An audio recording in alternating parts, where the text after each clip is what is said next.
पहले तो ये बताएं कि हम असम में सीखने के लिए आए, क्योंकि कार्बी आंगलोंग में एक सेमिनार हो रहा था जो कि असम यूनिवर्सिटी और सेंटर फॉर कार्बी स्टडीज़ और ऑटोनमस काउंसिल कार्बी आंगलोंग के सौजन्य से। तो हम उसमें भाग लेने के लिए आए, खासकर सीखने के लिए।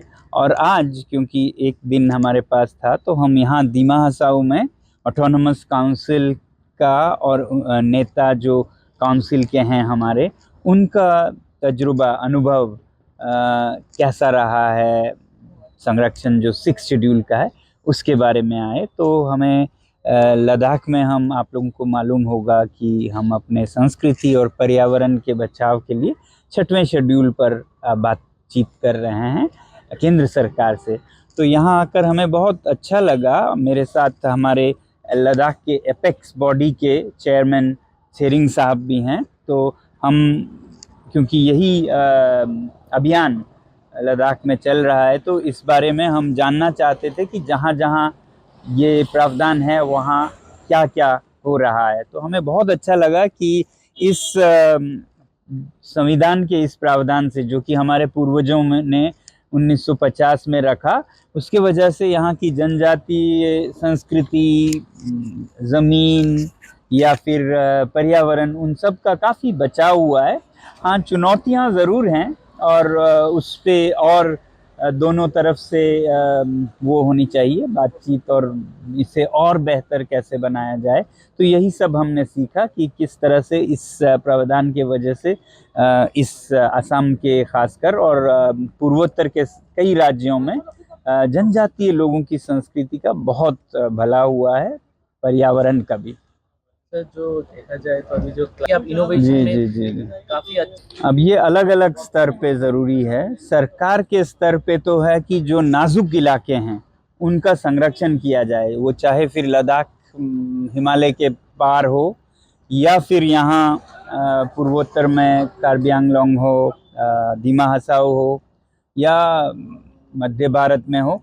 जहाँ जहाँ नाजुक संस्कृति और पर्यावरण है उन्हें बचाया जाए, उसके लिए जो भी संवैधानिक प्रावधान है उसका इस्तेमाल किया जाए। नहीं हो तो बनाए जाएं, मगर सिर्फ सरकार तक ख़त्म नहीं होती है। मैं हमेशा बोलता हूं कि इसमें हम और आप जो दर्शक हैं, आपके जो सिटीजन्स हैं, नागरिक हैं, उनको भी अपना निभाना पड़ेगा। सिर्फ सरकार कुछ नहीं कर सकती है। हम जो जिस तरह से जी रहे हैं वो अगर कोई जिसकी सीमा नहीं हो, हम कंज्यूम किए जा रहे हैं ब्लाइंड कंज्यूमरिज्म में, ज़्यादा से ज़्यादा बिजली, पानी, सीमेंट, ये सब अगर हम क्या कहें यूज़ या उससे भी ज़्यादा मिसयूज़ करते रहे तो सरकार नहीं बचा पाएगी। तो हमें बचाना होगा।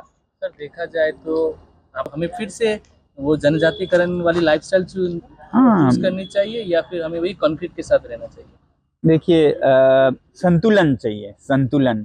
इतनी भी पुरानी ना हो कि लोग बीमारी से मरें, भूखे मरें, बिना कपड़े, बिना घर के मरें, मगर इतना भी ज़्यादा नहीं हो कि जो बम्बई दिल्ली में दिख रहा है कि कितना ही है खाने को, कितना ही है पहनने को, रहने को घर, और फिर भी उस घर में दुखी हैं लोग, और फिर भी उस घर में डिप्रेस होकर आत्महत्या की सोच रहे हैं।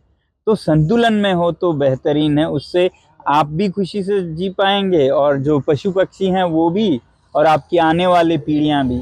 अभी तो एक तरह से आज ही है और कल है ही नहीं, इस तरह से जी रहे हैं लोग, तो इससे किसी का भला नहीं होगा। तो आप जो गांव है, यहाँ पर जो 6 शेड्यूल एरिया है, ज़्यादातर गांव से ही बसा हुआ एक कॉन्स्टिट्यूंसी बनता है, इसके बाद ऑटोनमस काउंसिल। तो आप गांव के भविष्य के लिए आप क्या कहना चाहते हैं? मैं तो कहता हूँ कि गांव ही भविष्य है। जो दिल्ली में हो रहा है, मुंबई में हो रहा है, चेन्नई में हो रहा है, वो भविष्य नहीं है। लंदन में हो रहा है, न्यूयॉर्क में, वो तो बिल्कुल ही नहीं है। उसी के वजह से आप आज पूरा दुनिया बिखरने को पहुंचा है। आप समझ रहे हैं, कहा यह जाता है कि आने वाले 70-80 साल में आपके पानी के लिए युद्ध होगा, हवा आपके लिए सांस लेने लायक नहीं रहेगी। आज तक हम गलती से ये न्यूयॉर्क और लंदन का नकल कर रहे थे, सोच रहे थे इनको ज़रूर पता होगा, बहुत ज्ञानी है।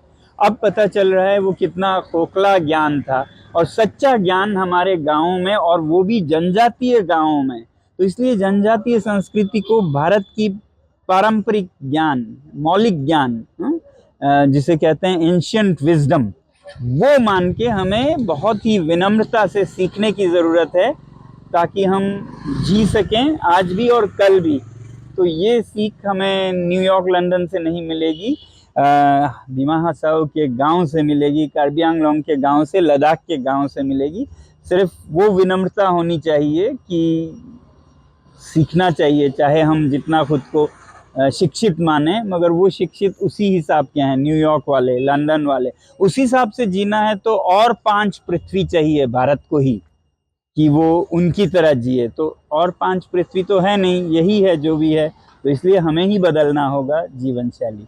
धन्यवाद। आखिरी में जो कल्चरल एक्सचेंज रहता है, तो अगर होना चाहिए युवाओं में, नेताओं में, महिलाओं में, ऐसे हमारे जो मौलिक संस्कृतियां हैं। देखिए, लद्दाख हो या दिमा हसाओ हो, ये बहुत पुराने भारत की प्राचीन संस्कृतियां हैं जो अभी बची हैं। मैं मानना चाहता हूँ बची हैं कितनी पता नहीं, मगर अगर हम ये कहें हम तो दिल्ली जैसे हो गए, बम्बई जैसे हो गए, तो फिर वो खत्म हो गई है। जो मौलिक संस्कृति है वही दुनिया को भी चाहिए, सिर्फ हमें नहीं, सिर्फ दिल्ली को नहीं, दुनिया को भी चाहिए। तो इसलिए मैं कहता हूँ कि अगर भारत विश्व गुरु बनेगा तो वो दिल्ली मुंबई का नकल करके नहीं,